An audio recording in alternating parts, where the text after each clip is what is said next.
दोस्तों, एक बार फिर आपका स्वागत है, अभिनंदन है आपके अपने YouTube channel Aryan institute Allahabad में। दोस्तों, जैसा कि थंबनेल पर देख पा रहे हैं, आप सभी के बीच में एक बार फिर उपस्थित हैं डीएलएड प्रथम सेमेस्टर बैच 2023 के शिक्षण अधिगम के एक बेहतरीन कॉन्सेप्ट पर। लगातार अगर देखा जाए तो हम आपके बीच में रिवीजन क्लासें प्रोवाइड कर रहे हैं। जो भी आपके सिलेबस बन रहे हैं, चाहे वो शिक्षण अधिगम का सिद्धांत हो, चाहे वो बाल विकास हो, चाहे मैथमेटिक्स हो, कोई भी सब्जेक्ट आपका है, हम लगातार आप सभी के लिए जो है रिवीजन क्लासें प्रोवाइड कर रहे हैं। अच्छा, यहाँ ध्यान दीजिए, आपको कहा जा रहा है कि प्रथम सेमेस्टर परीक्षा का टारगेट मैं आप सभी को बताना चाहूंगा। रिवीजन क्लास दिया ही इसीलिए जाता है कि आपकी परीक्षा को टारगेट किया जाए, है ना। आपकी परीक्षाएं तो अब ज्यादा दिन बचे नहीं है, महज 30 दिन के आसपास में 30 से 35 दिन का समय आपके लिए बचा हुआ है ना। और इस 30 से 35 दिन में पूरे के पूरे लेक्चर को हमें फिनिश करना है रिवीजन करवाकर, है ना, ताकि आपका अगर कहीं कोई चीज जो है सिलेबस के दौरान छूटा हो तो रिवीजन क्लास में उसे हम कवर कर लें, है ना। इसलिए मैं आपसे बार बार कहता हूं कि बाबू, अगर आपने, चलिए ठीक है, मैं मानता हूं कि आपने लेक्चर को नहीं देखा, ठीक है, आप कम से कम यार रिवीजन क्लास को तो देख लीजिए। और मैं दावा करता हूं कि इससे बाहर आपसे एक क्वेश्चन भी नहीं पूछा जाएगा, है ना। बाकी आपकी मर्जी है, तो इससे बाहर अगर क्वेश्चन नहीं पूछा जाता है तो भाई आपको 25-30 मिनट मेरे नाम करने से क्या जा रहा है, ठीक है। अगर आप अपने परीक्षा में, मैं दावा करता हूं कि अगर आप लगातार चैनल के साथ वॉच करते हैं तो 50 में 50 नंबर आप लेकर आ सकते हैं। थोड़ा सा टफ जरूर है, लेकिन मैं 45 नंबर का चैलेंज आपसे जरूर करूंगा।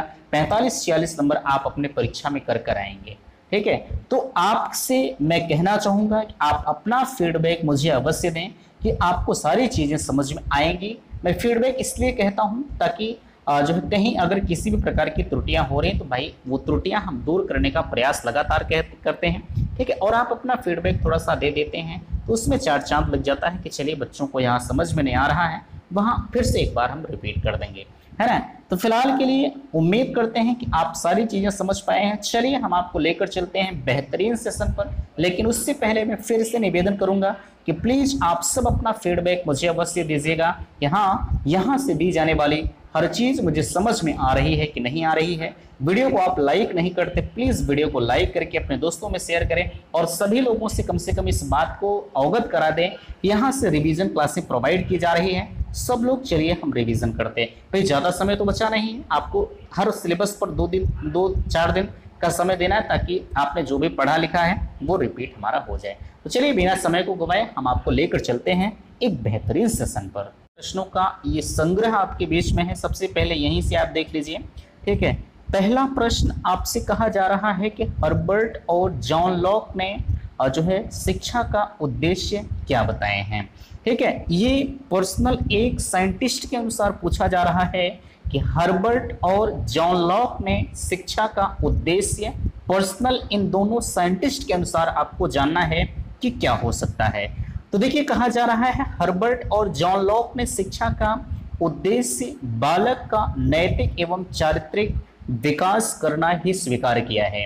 अच्छा, अगर इसके अंतर्गत हम कहें तो जो हर्बर्ट और जॉन लॉक महोदय हैं, इन्होंने शिक्षा का जो उद्देश्य बताया है बालक के लिए, वो बालक के नैतिक विकास एवं चारित्रिक विकास करना ही इन्होंने स्वीकार किया है। बाकी इसके अदरवाइज इन्होंने कोई भी जो है उद्देश्य नहीं बताया है ना। तो भाई कोई भी शिक्षा होगी उसका जो परम उद्देश्य होता है, कोई भी बालक होगा, ठीक है, उसका नैतिक और चारित्रिक विकास करना ही शिक्षा का परम उद्देश्य होता है। क्या आप जब भी आप विद्यालय में जाते हैं तो क्या आप चोरी करने के लिए थोड़ी जाते हैं, ठीक है। आप अपने नैतिक विकास को सीखने के लिए जाते हैं, आप अपने सामाजिक व्यवहार के सीखने के लिए जाते हैं कि चलिए हम कभी भी जब जो है भविष्य में समाज में जाएंगे तो हमें और लोगों के साथ किस प्रकार से बिहेव करना चाहिए, इस चीज को आप जो है अपने विद्यालय के माध्यम से सीखते हैं, ठीक है। चलिए, ये हो गया स्पेंसर ने शिक्षा एवं शिक्षण क्या है,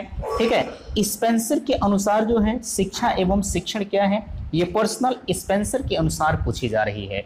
तो ध्यान दीजिएगा, हाँ, स्पेंसर महोदय जो है, स्पेंसर एक ऐसे शिक्षा शास्त्री हैं जो संपूर्ण जीवन, कंप्लीट लिविंग को ही शिक्षा मानते हैं, अर्थात मनुष्य जन्म से लेकर मृत्यु तक जो भी सीखता है वह शिक्षा तथा उसे परिपक्व करना ही शिक्षण होता है।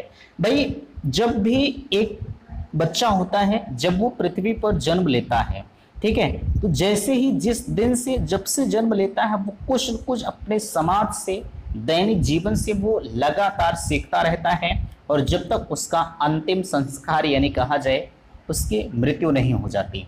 तो शिक्षा ऐसी होती ही है कि आप कहीं भी किसी भी सिचुएशंस में अगर हैं तो आप कुछ न कुछ चीजों में सीख लेंगे, है ना। तो ये स्पेंसर के अनुसार शिक्षा एवं शिक्षण का अर्थ बताया गया है। ठीक है, अब यहाँ देखिए, ये ऊपर अभी तमाम तरह के साइंटिस्ट आपके बीच में आ रहे हैं। मैंने हर्बर्ट और जॉन लॉक को बताया, स्पेंसर को बताया, और यहाँ नीचे देखिए जॉन डीवी के अनुसार जो है शिक्षा का क्या उद्देश्य हो सकता है। ठीक, अब यहाँ देखिए जॉन डीवी के अनुसार शिक्षा का क्या उद्देश्य हो सकता है। तो जॉन डीवी का मानना है कि शिक्षण का उद्देश्य बालक के सामाजिक कल्याण, सोशल वेलफेयर, सामाजिक सेवा, सोशल सर्विस और अच्छी नागरिकता, गुड सिटीजनशिप पैदा करना होता है। भाई जॉन डीवी महोदय कहते हैं, ध्यान दीजिएगा, कि इनका जो शिक्षण का उद्देश्य है बालक के सामाजिक जो है कल्याण करना, सामाजिक सेवा और अच्छी नागरिकता। भाई ये तो बिल्कुल फैक्ट है। ठीक है, जब भी आप शिक्षा का उद्देश्य के अंतर्गत, भाई आप शिक्षा काहे को जाते हैं, शिक्षा लेने आप विद्यालय में किस लिए जाते हैं? आप इसीलिए जाते हैं कि जो हमारा सामाजिक विकास हो वो बेहतरीन तरीके से हो। ठीक है, जो और भी आपके डेवलपमेंट हैं, सामाजिक विकास हो गया, मानसिक विकास हो गया, शारीरिक विकास हो गया, यानी आपका जो सर्वांगीण विकास है, अगर एक शब्द में कहा जाए तो जो आपका सर्वांगीण विकास है वो उद्देश्य माना जाता है शिक्षा का। ठीक है, तो चलिए यहां तक की चीजें आप समझ गए होंगे। एक शब्द आपके बीच में आ रहा है, संप्रेषण। ठीक है, कहा जा रहा है कि संप्रेषण वह प्रक्रिया है जिसके द्वारा सामाजिक व्यवस्था के अंतर्गत सूचनाओं, निर्देशों तथा निर्णयों द्वारा लोगों के विचारों, मतों तथा अभिवृत्तियों में परिवर्तन लाया जाता है। यह कथन किसका है? लोगिस एवं वेगल का ये कथन है। आप आंसर के रूप में यहां देख सकते हैं। ठीक है, देखिए ये संप्रेषण की जितनी भी परिभाषाएं हम आपको बताएंगे अपने आप में बिल्कुल महत्वपूर्ण होती हैं, है ना। कतई इन्हें आप मिस नहीं करेंगे। अगर मिस करते हैं तो आप अपने परीक्षा पर 1 या 2 नंबर ठेस पहुंचा रहे हैं, है ना। चलिए ये हो गया। अगला क्वेश्चन कहा जा रहा है कि एडलर डेल के अनुसार संप्रेषण की परिभाषा बताइए। अच्छा, यहां आगे देखिए कहा जा रहा है, क्वेश्चंस देखिएगा, ये तो हो गया। एडलर डेल के अनुसार संप्रेषण की परिभाषा बताइए। तो देखिए संप्रेषण क्या चीज होता है, सबसे पहले तो आप संप्रेषण जान लीजिए। जैसे अगर कोई चीजें हैं, हम अपनी बातों को आपसे अगर कोई चीज शेयर कर रहे हैं तो वही संप्रेषण होता है। मीन्स संप्रेषण की प्रक्रिया में हमेशा 2 लोग उपस्थित होते हैं, अकेले में संप्रेषण नहीं हो सकता है। ठीक है,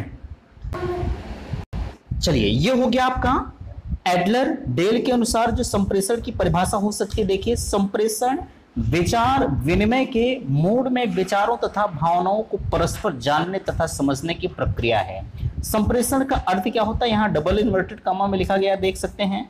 संप्रेषण का अर्थ होता है परस्पर विचारों एवं भावनाओं की साझेदारी करना ही हमारा संप्रेषण कहलाता है। अब यहाँ देखिए संप्रेषण के कई प्रकार होते हैं, है ना। तो उसी संप्रेषण का एक प्रकार आपके बीच में बताया जा रहा है कि वैयक्तिक संप्रेषण क्या होता है ना। तो देखिएगा, अगर हम वैयक्तिक संप्रेषण के अंतर्गत कहें तो यहां आप कह सकते हैं कि एजी मेलविन ने वैयक्तिक संप्रेषण को परिभाषित करते हुए कहा है कि विचारों का आदान प्रदान अथवा व्यक्तिगत वार्तालाप द्वारा बालकों के अध्ययन में सहायता करना ही जो है ये व्यक्तित्व के संप्रेषण के अंतर्गत रखा गया है। ठीक है, तो यहां तक हो गया। आगे आपके बीच में हम लेकर चलते हैं, देखिएगा थोड़ा सा यहाँ हम आपको हाँ सही है। ठीक है, चलिए अगला यहाँ देख लीजिए, जो है शिक्षण सूत्र से आप क्या समझते हैं। देखिए हमारे बीच में कुछ शिक्षण सूत्र हैं। ठीक है, शिक्षण सूत्र से क्या होता है, जैसे आप कोई कहीं भी टीचिंग कर रहे हैं, है ना, तो अगर टीचिंग कार्य करते समय यहाँ जितने भी अभ्यर्थी बैठे हैं, आपने एक टीचिंग जो है एक शिक्षण सूत्र का प्रयोग किया, चलिए बच्चों को नहीं समझ में आया, तो आप अपने शिक्षण के सूत्र में परिवर्तन कर दीजिए। दूसरा शिक्षण सूत्र लगाइए, उससे भी नहीं आ रहा है आप तीसरा शिक्षण सूत्र लगाइए। शिक्षण सूत्र यही होता है कि शिक्षण सूत्र प्रक्रिया में विशेष जो है विधियों का ज्ञान कराते हैं, जिन्हें जो है ध्यान में रखकर शिक्षण जो है करके शिक्षक अपने छात्रों की उपलब्धि में गुणात्मक सुधार कर सकते हैं। भाई आप जो है शिक्षण का सूत्र आप ध्यान में रखते हुए अगर टीचिंग कार्य कर रहे हैं तो जितने भी बच्चे आपसे पढ़ रहे हैं वो कहीं ना कहीं बेहतर प्रदर्शन जरूर करेंगे, है ना।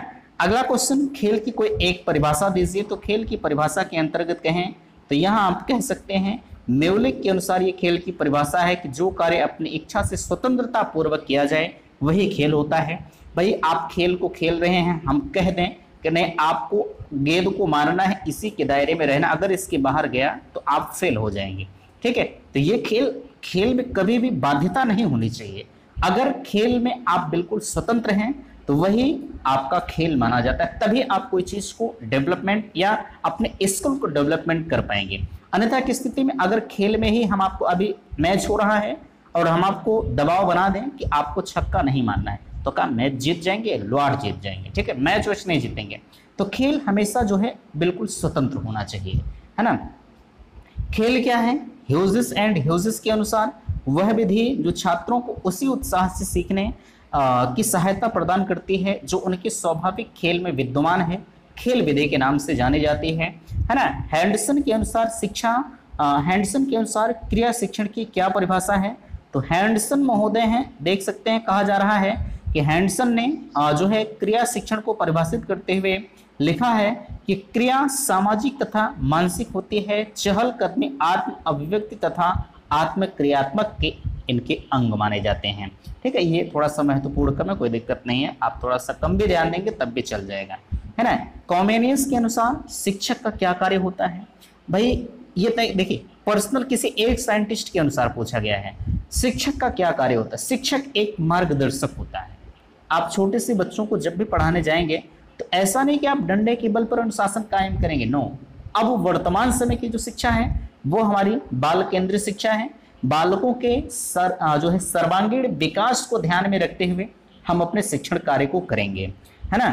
तो यही कहा जा रहा है कॉमेनियस के अनुसार शिक्षक का क्या कार्य है। तो कॉमेनियस ने सबसे पहले इस बात का विरोध किया कि शिक्षक का कार्य केवल छात्रों तक सूचना पहुंचाने का है, ठीक है, इसका विरोध हुआ। भाई शिक्षक का कार्य केवल छात्रों तक सूचना पहुंचाने का कार्य थोड़ी ना होता है। उन्होंने कहा कि शिक्षा व्यवस्था ऐसी होनी चाहिए जिसमें बालक को क्रिया के माध्यम से ज्ञान प्रदान किया जाए। देखिए आप अपने लैब में प्रैक्टिकल करने के लिए क्यों जाते हैं? क्योंकि आप जाते हैं, आप जो चीज करके अगर सीखते हैं वो हमेशा आपका ज्ञान जो होगा वो परमानेंट होता है, ठीक है, इसीलिए आप जाते हैं। तो यहाँ इसीलिए कहा जा रहा है कि बालक को अगर क्रिया के माध्यम से ज्ञान प्रदान करता है तो जो ज्ञान उन्होंने प्रदान किया है वो परमानेंट हो जाएगा, है ना। चलिए अगला क्वेश्चन कहा जा रहा है, यदि आप छात्र की बुद्धि का विकास करना चाहते हैं तो उस गति को जो है विकसित करना चाहिए, जिससे उसको नियंत्रित करना है, उसे बुद्धिमान तथा तार्किक बनाने के लिए बालक को स्वस्थ बनाए। यह कथन किसका है? रूसो का है, ठीक है, इसमें ज्यादा ध्यान देने की जरूरत नहीं है। अगला कहा जा रहा है कि गुण के अनुसार निदान का क्या अर्थ है, ठीक है। तो निदान का मतलब क्या होगा? अधिगम संबंधी कठिनाइयों और कमियों का स्वरूप निर्धारण ही हमारा निदान कहलाता है। निदान होता है जैसे किसी चीज में आपको समस्या हो रही है, हम उस चीज का निदान कर दे। चलिए हम मानते हैं कि आपको शिक्षण अधिगम का सिद्धांत नहीं समझ में आ रहा है, ठीक है, और हम रिवीजन क्लास के तौर पर आपके बीच में लगातार वीडियोस प्रोवाइड कर रहे हैं, तो क्या हम आपकी समस्याओं का निदान नहीं कर रहे हैं? आप कहेंगे जी बिल्कुल कर रहे हैं, ठीक है। और मैं इसीलिए आपसे पूछता हूं कि आपका फीडबैक मुझे चाहिए। भाई अगर आप फीडबैक नहीं देंगे तो क्या हम जान पाएंगे कि हम आपकी समस्याओं का निदान कर पा रहे हैं कि नहीं कर पा रहे हैं? मैं बार बार आपसे कहता हूं कि प्लीज आप सब अपना फीडबैक मुझे अवश्य दें कि यहां से दी जाने वाली चीजें आपको समझ में आ रही हैं और हमारी समस्याओं का निदान हो जा रहा है, ठीक है, तब तो बेहतर है। अन्यथा की स्थिति में भाई मामला जैसे चल रहा है उसी तरह से चलता रहेगा, ठीक है, और एक दिन ऐसा आएगा कि प्रथम सेमेस्टर आपका बीत जाएगा, ठीक है। समय रहते हुए आप समझ जाइए, आप चीजों को बता दीजिए कि नहीं मुझे समझ में आ रहा है कि नहीं आ रहा है, ठीक है। चलिए खेल विधि पर ह्यूजेस एंड ह्यूजेस का विचार क्या है? अभी ऊपर ह्यूजेस एंड ह्यूजेस के अनुसार मैंने आपको बताया, वह विधि जो बालकों को उसी उत्साह के साथ सीखने की क्षमता देती है, उसमें स्वाभाविक रूप से पाई जाती है, प्रायः खेल या क्रीड़ा विधि कहलाती है। ठीक है, ये तो खेल विधि हो गया। आगे कहा जा रहा है इस उद्यान में बालक, क्वेश्चन है, इस उद्यान में बालक, पौधे, पाठशाला, बगीचा तथा शिक्षक माली होता है। ध्यान दीजिएगा, कहा जा रहा है बालक, पौधे, पाठशाला, बगीचा तथा शिक्षक माली होता है। यह कथन किसका है? किंडरगार्टन विधि के जनक फ्रॉबेल का है। यहाँ आपके दो क्वेश्चन और तैयार हो रहे हैं। एक तो पूछा जा सकता है कि किंडरगार्टन विधि के जनक कौन है, तो आप कहेंगे फ्रॉबेल है। ठीक है, बाकी ये कथन तो आपका तैयार ही हो रहा है। ये कथन किसका है? आप कहेंगे फ्रॉबेल महोदय का है। तो पूछा जा सकता है कि फ्रॉबेल महोदय जो है किस विधि के जनक हैं। देखिए क्वेश्चन कैसे पूछता है, या तो आपसे सीधे पूछ लेगा कि किंडरगार्टन विधि के जनक कौन है, या तो आपसे इस तरह से पूछेगा कि फ्रॉबेल महोदय जो है किस विधि, फ्रॉबेल महोदय को किस विधि का जनक माना जाता है। तो आपको अगर ये चीजें कंठस्थ रहेंगी तो आप एक बेहतर परिणाम तक पहुंचेंगे, अन्यथा की स्थिति में अब वो मामला आपका फेल हो जाएगा, है ना। तो आप इन चीजों को समझिए। आगे कहा जा रहा है कि भाषा शिक्षण की दक्षताएं कौन सी हैं। भाषा शिक्षण की जो दक्षताएं होती है, सुनना, बोलना, पढ़ना तथा लिखना, ये जो है इसके 4 कौशल पाए जाते हैं, है ना। चलिए ये भी आपका हो गया। आगे हम आपसे अगर कहें तो यहाँ देख सकते हैं, देखिएगा अगला पेज आपके बीच में ओपन हो गया है। कहा जा रहा है कि गतिविधि आधारित शिक्षण क्या है। ठीक है, गतिविधि मीन्स आप कोई चीज करके अगर सीख रहे हैं वही हमारी गतिविधि शिक्षण कहलाता है। जब सीखने, ठीक है, सीखने सिखाने की प्रक्रिया गतिविधि के द्वारा कराई जाती है तो उसे हम गतिविधि आधारित शिक्षण कहते हैं। यह शिक्षण की नवीन विधा है। भाई कोई भी शिक्षण जब आप करके सीखते हैं, ठीक है, आप किसी चीज में गतिविधि करके सीखते हैं तो भाई जाहिर सी बात है वो चीजें बेहतर होती हैं, है ना। अगला क्वेश्चन कहा जा रहा है कि शिक्षक विद्यार्थियों को जो है प्रविधियों द्वारा कार्य करने के योग्य बनाता है तथा स्वयं यह दर्शाने में लगा रहता है कि कैसे करूं, और इस बात के लिए सावधान रहना है कि वे जो है रहना है कि वे उसे करें। ठीक है, कथन इंपॉर्टेंट नहीं है, ठीक है, बट अगर सिलेबस में है तो आप देख लीजिए। MP मोफेट महोदय का है, ये कभी पूछा नहीं गया है, रिकॉर्ड है DLED का, है ना। लेकिन फिर भी मैं ये नहीं कहूंगा कि नहीं पूछा जा सकता, भाई सिलेबस में रखा गया है तो कहीं से एग्जामिनर ही है, हो सकता है खुदा न खास्ता मोड में आ ही जाए, क्वेश्चन उठाकर दे देगा तो मामला हमारा हट जाएगा। ठीक है, तो बेहतर यही आप अभी से समझ जाइए, है ना।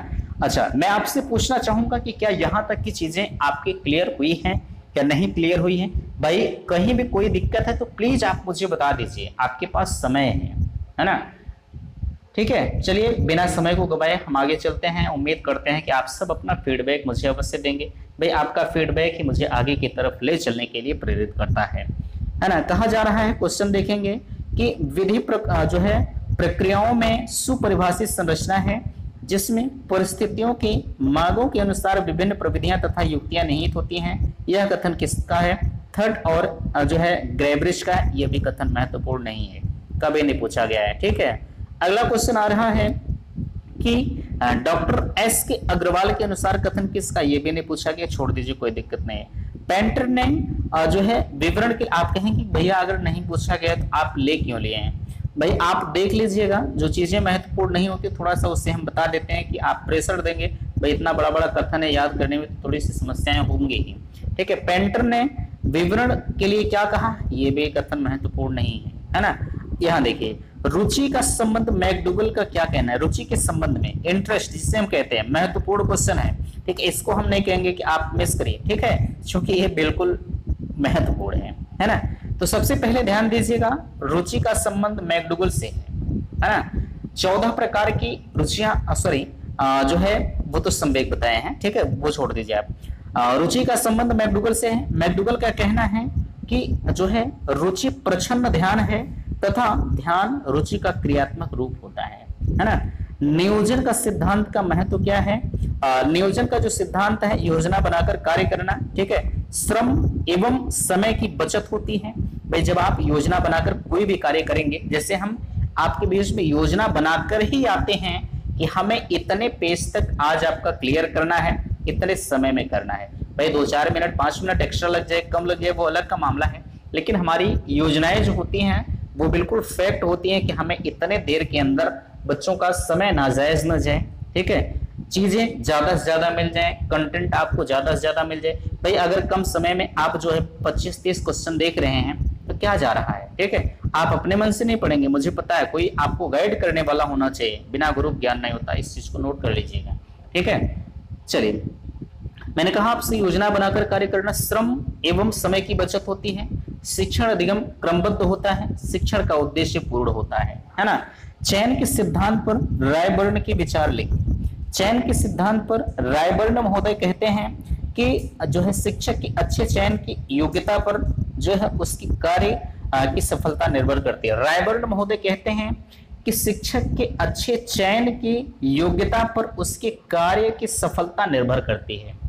यानी अगर हम कहें तो रायबर्न महोदय कह रहे हैं कि शिक्षक के अच्छे चयन, भाई अगर जिस भी शिक्षक से आप पढ़ रहे हैं, अगर आपको लग रहा है कि यार ये मुझे शिक्षक पढ़ाने की योग्य नहीं है, ये मुझे नहीं पढ़ा पाएगा, तो आप उस शिक्षक से कतई मत पढ़िएगा, ठीक है। जिनके पास अल्प ज्ञान है किसी भी सब्जेक्ट का, ठीक है, उनसे आपका पढ़ना मेरे हिसाब से गड़बड़ होगा, ठीक है।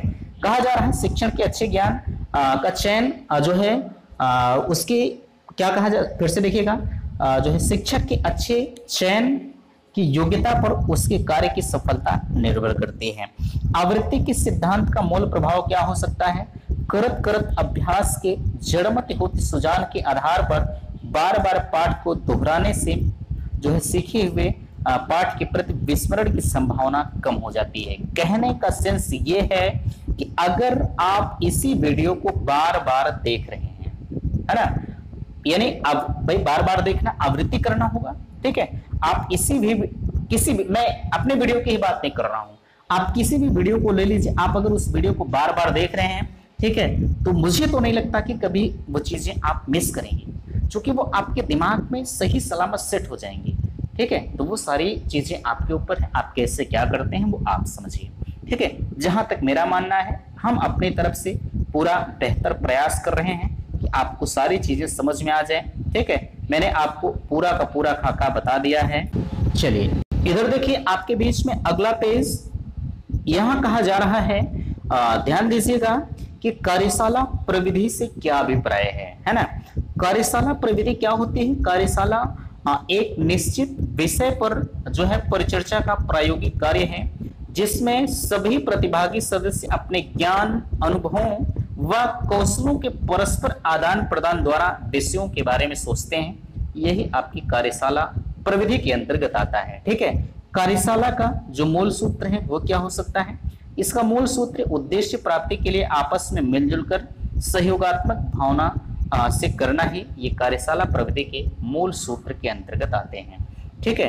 अगला क्वेश्चन, क्लार्क महोदय कहते हैं, क्लार्क ने शिक्षण सूत्र की परिभाषा क्या दी है? तो क्लार्क ने जो है कौशल को परिभाषित करते हुए कहा है कि शिक्षण कौशल उन प्रक्रियाओं पर आधारित है जो छात्र व्यवहार में परिवर्तन लाने के लिए नियोजित एवं क्रियान्वित किया जाए, ठीक है। ये क्लार्क महोदय के अनुसार जो है ये शिक्षण की परिभाषा है, ठीक है। क्लार्क महोदय अपने आप में महत्वपूर्ण है, इनको आप ऐसा ना करिएगा कि इनको भी हम मिस कर दें, हाँ। जो मिस करने लायक है मैं आपको बता दूंगा, आप उन्हें छोड़ दीजिएगा, कोई दिक्कत नहीं, वो पूछे नहीं जाते हैं, बट एक बार मैं जरूर कहूंगा कि थोड़ा सा आप रिपीट जरूर कर लिया करें, ठीक है। अगला क्वेश्चन कहा जा रहा है, कॉमिसार ने जो है शिक्षण सूत्र, ठीक है, कहा जा रहा है कि कॉमिसार के अनुसार शिक्षण कौशल क्या है, ठीक है। स्किल डेवलपमेंट कॉमिसार के अनुसार क्या है? तो यहाँ डबल इन्वर्टेड कामा में कहा जा रहा है कि शिक्षण कौशल वह है जो शिक्षण में विभिन्न तथा विशिष्ट क्रियाएं सम्मिलित होती हैं, जैसे प्रारंभ, प्रदर्शन, आवेदन, अंदाज करना, ठीक है, पुष्टि करना, तुलना, व्याख्या आदि जो है ये कॉमिसार के अनुसार शिक्षण कौशल की जो है हो सकते हैं, है ना। अगला, अलेन के शिक्षण कौशल संबंधी क्या विचार हैं, ठीक है। ये भी थोड़ा सा महत्वपूर्ण कम है, इनको भी आप मिस कर दीजिए, कोई दिक्कत नहीं है ना। अगला, ब्राउन के अनुसार शिक्षण क्या है? इंपॉर्टेंट चीजें हैं। ब्राउन महोदय कहते हैं कि ध्यान दीजिएगा कि शिक्षण बहुपक्षीय प्रक्रिया है, जिसमें शिक्षक के द्वारा विभिन्न क्रिया, प्रश्न पूछना, सुनना, छात्रों के उत्तर जानना तथा प्रतिफल देना या पुनर्बलन तथा अन्य क्रिया करना ही ब्राउन के अनुसार शिक्षण की परिभाषा होगी।